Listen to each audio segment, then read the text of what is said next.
केंद्रीय शिक्षण मंत्री धर्मेंद्र प्रधान यांच्या राजीनाम्यासाठी कॉकरोच जनता पार्टीचं दिल्लीतल्या जंतर मंतरवर आंदोलन सुरू आहे। राजकीय नेत्यांनी आंदोलनस्थळी धाव घेतल्यानं आंदोलक अधिकच आक्रमक झाले। आंदोलकांनी केंद्र सरकारला प्रचंड धारेवर धरलं। गुंडागर्दी नहीं चलेगी, तानाशाही नहीं चलेगीच्या घोषणा देऊन संपूर्ण परिसर दणाणून सोडला। दरम्यान आजही आंदोलक आंदोलनावर ठाम आहेत।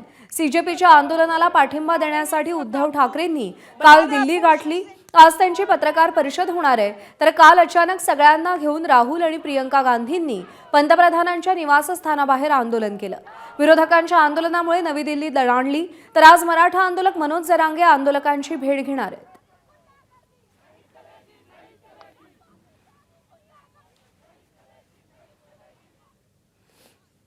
तर काल मोदींच्या निवासस्थानाबाहेर राहुल गांधींनी आंदोलन केलं। ती दृश्य आपण पाहतोय। तो उद्धव ठाकरे यांनी जंतर मंतरवरती जाऊन कॉकरोच जनता पार्टीच्या आंदोलनाला पाठिंबा दिला। अभिजित दिपकेंची त्यांनी भेट घेतली। तर आज मनोज जरांगे दिल्ली दौऱ्यावरती आहेत आणि ते सीजेपीच्या आंदोलनाला पाठिंबा देणार आहेत। तर विद्यार्थ्यांवर ज्या प्रकारे लाठीचार्ज झाला ते पाहून आपल्याला फार वाईट वाटल्याचं मनोज जरांगे म्हणाले।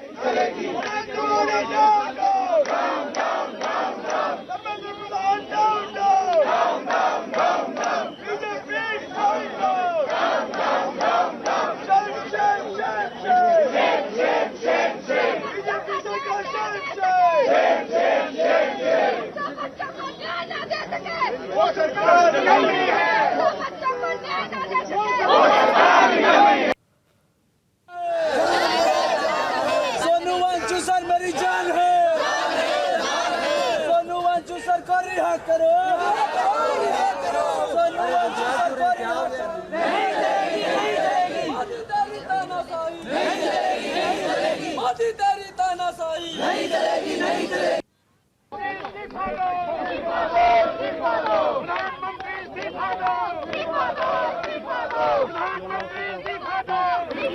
आणि या सगळ्या संदर्भात अधिक अपडेट जाणून घेऊयात। सोमेश कोलगे आपले प्रतिनिधी आपल्याला अधिक अपडेट देतील। सोमेश, सीजेपीच्या या आंदोलनाला अनेक राजकीय नेत्यांचं बळ मिळताना आपण पाहतोय।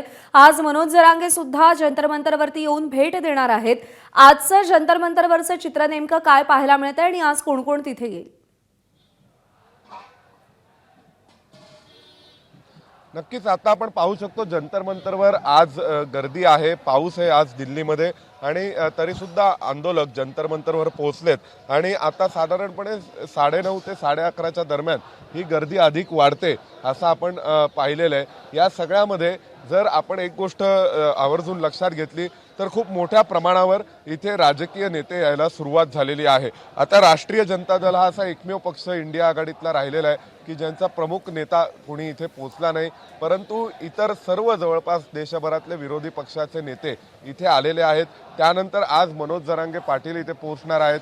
त्याशिवाय राजू शेट्टी, महादेव जानकर हे नेते देखील आज इथे आंदोलनस्थळी पोहोचून या आंदोलकांची भेट घेणार आहेत आणि या आंदोलनाला आपला प्रतिकात्मक पाठिंबा दर्शवणार आहेत। अपेक्षा आहे की आज या सर्व आंदोलनामध्ये समाधानकारक तोडगा काढण्याच्या दिशेने काहीतरी पावलं उचलली जाऊ शकतात, कारण सरकारने आता म्हटलेले काँग्रेसच्या मागण्यांवर की आम्ही संसदेमध्ये सुद्धा यावर चर्चा करायला तयार आहोत, परंतु धर्मेंद्र प्रधान यांच्या राजीनाम्याची मागणी ही राजकीय मागणी आहे असंही शासकीय सूत्रांकडून कळतंय। परंतु संसदेमध्ये आम्ही याविषयी चर्चा करायला तयार आहोत असं काँग्रेस पक्षाने, भारतीय जनता पक्षाने किंबहुना सरकारी सूत्रांकडून असं कळतंय की सरकार या विषयावरती संसदेमध्ये सुद्धा चर्चा करेल। दरम्यान आपल्याला एक लक्षात घ्यावं लागतं की इथेच जंतर मंतरचं आंदोलन झालं होतं अण्णा हजारेंचं सुद्धा, पण त्यावेळी मात्र कोणताही राजकीय बरोबर आहे सोमेश। त्यामुळे आज सुद्धा अनेक जण जंतर मंतरवरती येऊन भेट देऊन विद्यार्थ्यांना बळ देण्याचा प्रयत्न करतील।